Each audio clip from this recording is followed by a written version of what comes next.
Howdy, my name is Braden Rash, and I'm doing my psychology and film assignment right now outside of Evans because a Darty is being held at my house, so I'm sorry if there's a lot of noise in the background. Really sorry. Also, I'm going to be speaking really fast because I go over 5 minutes every single time. Uh, the movie's name is At Eternity's Gate. The character is Vincent Van Gogh. Just to give you some background and some context, it takes place in mid 19th century France, featuring locations that were inspired by Van Gogh's paintings, like the wheat field that he was murdered in or shot himself in. We don't know. It's debated.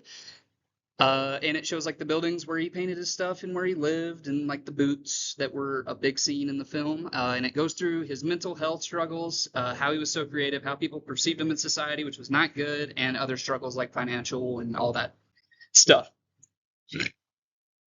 Today, I would be diagnosing him with schizophrenia. But if I was a mid 19th century psychologist, I'd be giving him dementia praecox. I don't know if I'm saying that right, but I pray to God that I am. Diagnosis across all the cultures of the world, in most, he would be diagnosed with schizophrenia. It's pretty clear whenever somebody has it. My uncle has it, and you know. But in some cultures, he would be a shaman because they believed that it was a spiritual experience that he was having rather than a medical issue. Uh, Stigmas in our culture, very misunderstood, most feared, most stigmatized mental disorder, I believe, all across the board. Also, the crash course guy also believes that that is the most stigmatized, feared, judged one in the world. And it's a sad one. It really is. My evidence is that he has symptoms like auditory and visual hallucinations, along with delusions and memory loss, because he talks about how he blacks out and he apparently paints his face black and chases kids. My main evidence is that after he cuts off his own ear and gives it to a prostitute to give it to his friend who was leaving him, he goes to a psychiatrist and talks about how he believed that he was cutting out these dark figures who are trying to harm him and they're evil, and he was scared that they're going to come back still, like he didn't get them all out. His weakest symptom was definitely disorganized speech, very coherent, speaks much better than I do throughout the entire thing. And treatment that I would provide him is known in today's terms as cognitive behavioral therapy, where they get social skills training, exposure, and they provide therapy to the whole family because it affects more than just him. And this whole paragraph right here that you're seeing is going to be this. So, why moral treatment?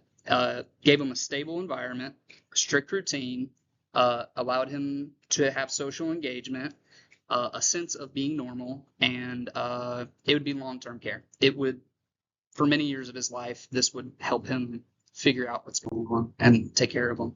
The ethical concerns regarding social moral treatment would be authoritarianism, because he's on a tight leash. He can't just go out to a wheat field or some other country and go paint what he sees. He's not allowed to do that.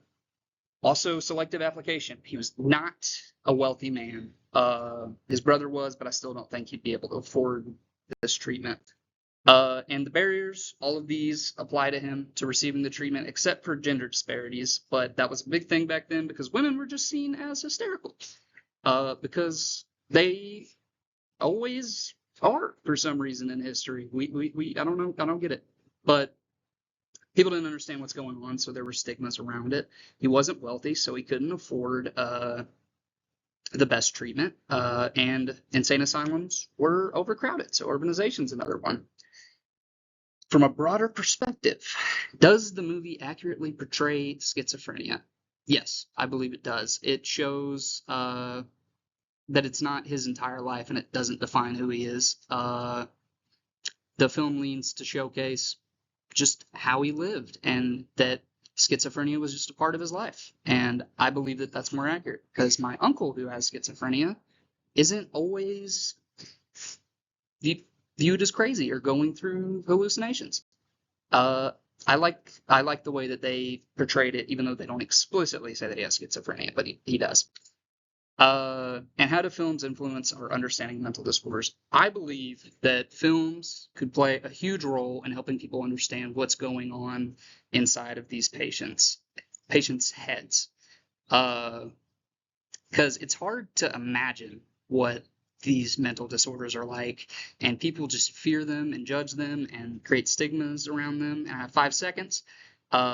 But I believe it could replace those negative emotions with empathy rather than marginalizing them.